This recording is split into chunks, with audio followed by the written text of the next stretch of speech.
The moment I raised my glass and calmly said, "Tonight, you have one choice to make, him or me," the entire room burst into laughter.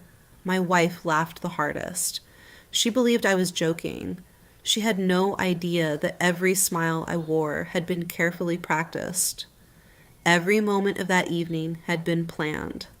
Before the party was over, her perfect life would fall apart in front of everyone she cared about. My name is Ethan Carter, a 38-year-old financial consultant who always believed loyalty was the foundation of a strong marriage. My wife, Vanessa, was 35, beautiful, confident, and loved being the center of attention. We had been married for 11 years. To everyone else, we looked like the perfect couple. But behind closed doors, everything had changed. She grew distant, became overly protective of her phone, and suddenly had endless late-night meetings. I ignored every warning sign because I trusted her. Then, one evening, while she was in the shower, I saw a message appear on her tablet. "I can't wait for Saturday. Your husband won't suspect a thing." It was from Daniel Brooks, her charming coworker. I didn't confront her.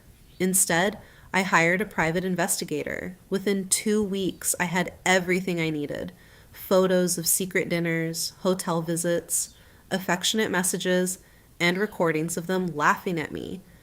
Daniel even joked that I was too boring to notice what was happening. The final blow came when I discovered they planned to reveal their relationship after Vanessa received her promotion. They expected me to quietly disappear. So, I came up with a different plan. The promotion party was held in a luxury hotel ballroom filled with executives, coworkers, friends, and family. Vanessa wore a sparkling red dress while Daniel stood beside her as though he had already taken my place.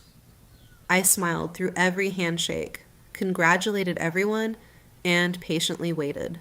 Near the end of the celebration, Vanessa picked up the microphone. I couldn't have reached this milestone without the support of so many wonderful people. She glanced at Daniel with a smile that lasted just a little too long. A few people noticed.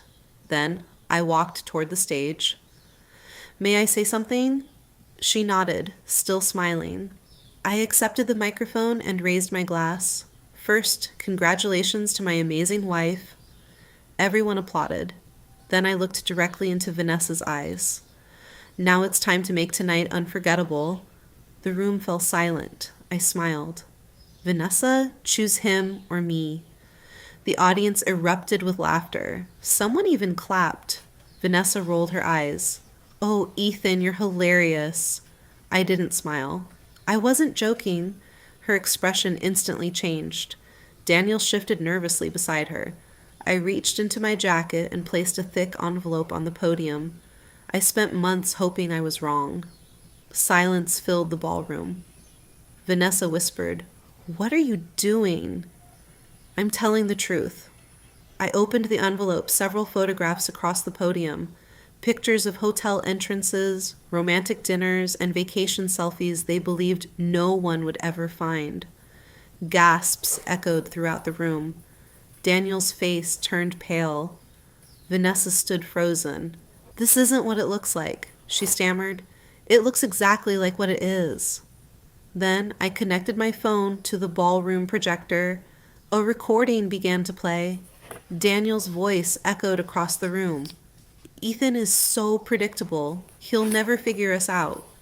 Vanessa laughed in the recording. "I know. He trusts me too much."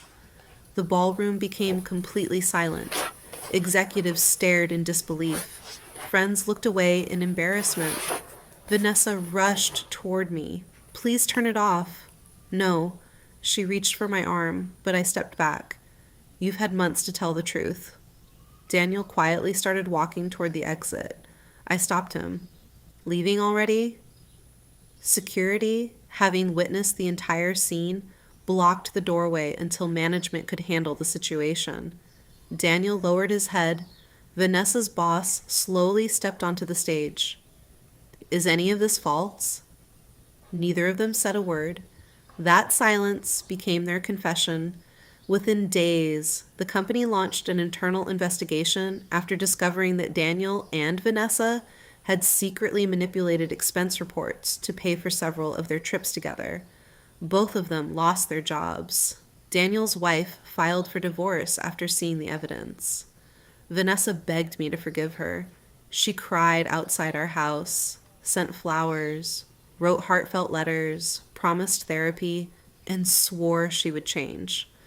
But trust isn't rebuilt with promises. It's destroyed by choices. Our divorce was finalized 6 months later. The judge awarded me the house because I had purchased it before we were married, and Vanessa walked away with far less than she had expected. A year later, I opened my own financial consulting firm. Business was thriving. One afternoon, I saw Vanessa sitting alone in a small cafe. She looked exhausted, older. The confidence once carried had completely faded. She noticed me and stood up. "Ethan, can we talk?" I smiled politely. "I already gave you that chance." At the party, I walked away without looking back. That day I realized revenge wasn't exposing her in front of everyone. The real revenge was building a life so peaceful, successful, and fulfilling that her betrayal no longer had the power to hurt me. She thought I was making a joke when I asked her to choose. What she didn't understand was that I had already made my choice long before the party ever began.